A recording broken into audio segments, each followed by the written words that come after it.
हमारे पास अक्सर पेरेंट्स आते हैं और वो बताते हैं कि जी बच्चा हमारा बोल नहीं रहा या उसके साथ बच्चे को कुछ बिहेवियरल इश्यूज़ हैं जिसके लिए वो डिफरेंट डॉक्टर से ट्रीटमेंट ले रहे होते हैं और कोई उसको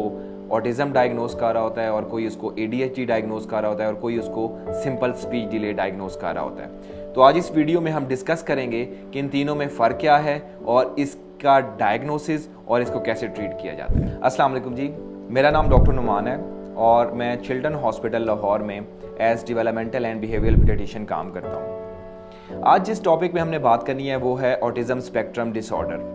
हमारे पास पेरेंट्स अक्सर बच्चे को लेकर आते हैं और उनकी कंप्लेंट ये होती है कि उनका बच्चा जो है वो देर से बोल रहा है या उसके साथ वो कहते हैं कुछ उनको उसका रवैया थोड़ा सा डिफरेंट लग रहा है, लाइक उसको जब हम बुलाते हैं तो वो रिस्पॉन्स नहीं देता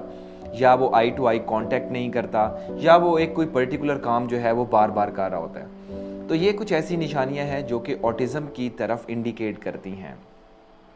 इसके अलावा इन बच्चों में कुछ बिहेवियर्स हैं वो पाए जाते हैं, जैसे वो एक पर्टिकुलर काम को बहुत शौक से बार बार करेगा, अपने हाथों की जो हरकत है वो उसकी बड़ी डिफरेंट होगी जिसको हम हैंड फ्लैपिंग कहते हैं, लाइक अपनी बॉडी ऐसे या हाथ ऐसे मूव करेगा बच्चा। उसके अलावा अगर शोर ज़्यादा होगा तो बच्चा अपने कानों पे हाथ रख लेता है या वो घर में कभी एक तरफ मूव करता है कभी दूसरी तरफ मूव करता है, जिसको हम कहते हैं कि बिल्कुल आराम से नहीं बैठता और हर चीज़ को मुंह में डालता है या बहुत सारी चीज़ों को स्मेल करता है या किसी स्मेल से बहुत ज़्यादा तंग है या अपनी नज़र को टेढ़ा करके चीज़ों को देख रहा होता है। या एक और जो मोस्ट कॉमन कंप्लेंट है जो कि हमें देखने में या सुनने में मिलती है पेरेंट्स से, वो ये है कि बाकी बच्चों के साथ बच्चा घुल मिल नहीं रहा या किसी बड़े के साथ भी सोशलाइज नहीं कर रहा। तो अगर आपके बच्चे में ये निशानियां हैं तो ये इंडिकेट करती हैं कि उस बच्चे को ऑटिज़म स्पेक्ट्रम डिसऑर्डर हो सकता है। इस टॉपिक को डिस्कस करना इसलिए ज़रूरी है क्योंकि अक्सर जब वालिदैन इन कंप्लेंट के साथ डॉक्टर के पास लेकर जाते हैं जिनका ऑटिज़म की ट्रीटमेंट में एक्सपोजर नहीं होता, तो वो उसको या सिर्फ स्पीच डिले ट्रीट कर देते हैं या उसको बिहेवियरल डिसऑर्डर बना के ट्रीट किया जा सकता है। ऑल्दो ऑटिज़म स्पेक्ट्रम डिसऑर्डर एक बिहेवियरल डिसऑर्डर ही है, लेकिन इसमें डिफरेंट एस्पेक्ट जो हैं वो बच्चे के इन्वॉल्व होते हैं और सबको ट्रीट करना बहुत ज़रूरी होता है।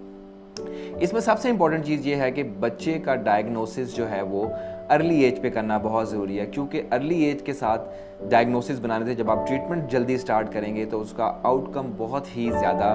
बेहतर आएगा। इसमें बच्चा अमूमन आम बच्चों से थोड़ा ज़्यादा एक्टिव होता है, तो लगता ये है कि बच्चे को ADHD है, लेकिन हम बच्चे को जब एनालाइज करते हैं तो उस बच्चे में attention deficit hyper active disorder यानी ADHD के बाकी सिम्टम हमको नहीं मिलते।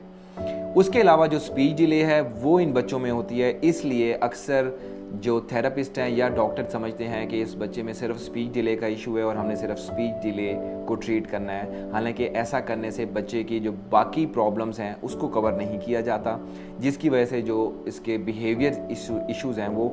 वर्सन होना शुरू हो जाते हैं। तो इम्पॉर्टेंट चीज़ ये है कि डेवलपमेंटल एंड बिहेवियरल पीडियाट्रिशियन की सरबराही में ऐसे बच्चे को मल्टी डिसिप्लिनरी टीम ट्रीट करती है, जिसमें शामिल होते हैं clinical psychologist, speech and language pathologist, occupational therapist और अगर किसी केस में फिजियोथेरेपिस्ट की ज़रूरत हो तो उनको भी इन्वॉल्व किया जाता है। इन बच्चों में स्पीच डिले होता है जिसकी वजह से इनमें हम एहतियातन ऑडियोमीट्री यानी जो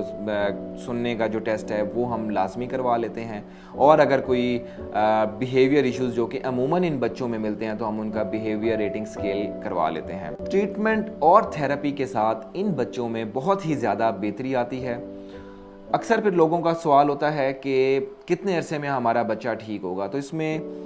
बच्चे का इनिशियल प्रेजेंटेशन पे कितने सिम्टम्स जो हैं उनकी सीवेरिटी कितनी है उस पर डिपेंड करता है, लेकिन अमूमन बच्चे में इनिशियल ही सेशंस के बाद बेहतरी नज़र आना शुरू हो जाती है और अगर प्रॉपर ट्रीटमेंट की जाए तो 10 to 20% बच्चे जो हैं वो ऑटिज़म के डायग्नोसिस से आउट हो जाते हैं। ये मैं इसलिए कह रहा हूँ क्योंकि हम एक DSM-5 क्राइटेरिया है वो अप्लाई करते हैं इन बच्चों को ऑटिज़म डायग्नोस करने में। तो जब उनकी थेरेपी करते हैं और उनके ये जो बिहेवियरल प्रॉब्लम है जब हम उनको ठीक कर देते हैं तो वो डायग्नोस्टिक क्राइटेरिया पूरा नहीं करते, जिसकी वजह से वो ऑटिज़म के डायग्नोसिस से आउट हो जाते हैं।